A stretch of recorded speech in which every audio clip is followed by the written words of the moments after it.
Video viral করবেন না follower বাড়াবেন, এই যে একটা বিষয়, এই বিষয়টা নিয়ে আজকে আলোচনা করব।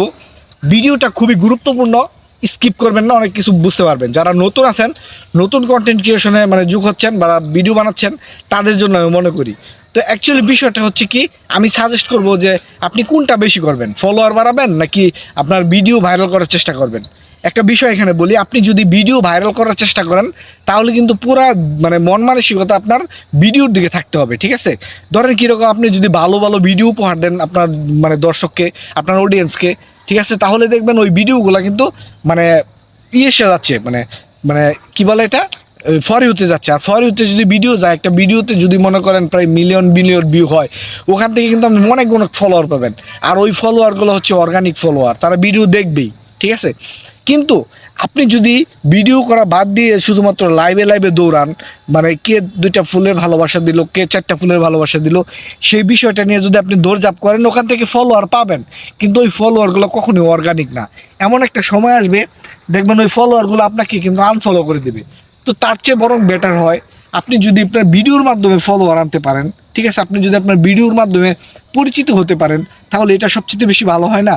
তো সেক্ষেত্রে আমি বলবো প্রিয় বন্ধুরা, যে যারা ফলোয়ার বাড়ানি নিয়ে দুশ্চিন্তায় আছেন, তো তাদের উদ্দেশ্যে অনেক সময় আমাকে বলে অনেকে যে ভাই আমাকে 1000 ইনভাইট করে দেন। আমি কিন্তু মোটেও এই কাজগুলো করি না। কারণ কি জানেন, এটা লাভ কি ভাই? এইভাবে ফলো কেউ দিবে না, কেউ না। কারণ কি, আপনি যখন একটা ভিডিও বানাবেন, তারা যখন ভিডিওটা দেখবে, ঠিক আছে, তখন আপনাকে কিন্তু তারা ভালোবাসা দিয়ে মানে দিয়ে দেখবে। যদি আপনার কথা ভালো লাগে, আপনার ভিডিওর মধ্যে আপনি যদি ভালো উপস্থাপন করতে পারেন, সেক্ষেত্রে দেখেন, আমি একটা মানুষ, আমি যে মোবাইল দিয়ে ভিডিও বানাই এটা দেখার মতো না, তারপরেও কিন্তু মানুষ দেখতেছে। আছি এই অনলাইনে দীর্ঘ 2 বছর যাবৎ মানে কাজ করতেছি। তো সেক্ষেত্রে আমি বলবো আপনার মানে মেধাটাকে কাজে লাগান একটা ভিডিও বানানোর ক্ষেত্রে। এখন আমি স্টার সেন্ডার, আমি আপনাকে এমনি এমনি তো ফুলের ভালোবাসা আমি আপনাকে দিব না। অবশ্যই তার মধ্যে আপনার শেয়ার থাকতে হবে, আপনার অনেক কিছুই থাকতে হবে, প্রচুর পরিমাণ কমেন্ট থাকতে হবে। এমনও পার্সন আছে যে ওনাদের লাইভে গিয়ে তারা কমেন্ট করতে করতে কমেন্ট ব্লক খায়, তারপরও মনে করুন ওই ভালোবাসাটা পায় না। তো সেক্ষেত্রে আমি বলবো এই সমস্ত আজেবাজে চিন্তা বাদ দেন, মাথা থেকে ঝেড়ে ফেলুন, নতুন নতুন চিন্তা করেন কিভাবে ভিডিও বানাবেন, ঠিক আছে।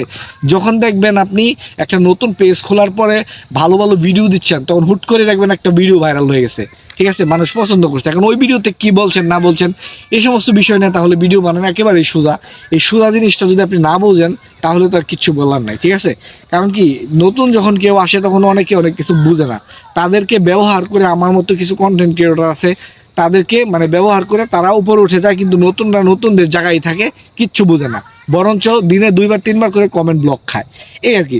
তো সেক্ষেত্রে একটা কথাই বলি প্রিয় বন্ধুরা, আপনাদেরকে চেষ্টা করবেন সবসময় নিজের ভিডিওর মাধ্যমে পরিচিত হওয়ার জন্য। অন্য ভিডিও বেশি দেখবেন, তাহলে দেখবেন আপনার ভিডিওগুলো ভাইরাল হচ্ছে, আর এইভাবে অর্গানিক ফলোয়ার আপনি পাচ্ছেন। ভালো থাকবেন, সুস্থ থাকবেন, আজ এ পর্যন্তই।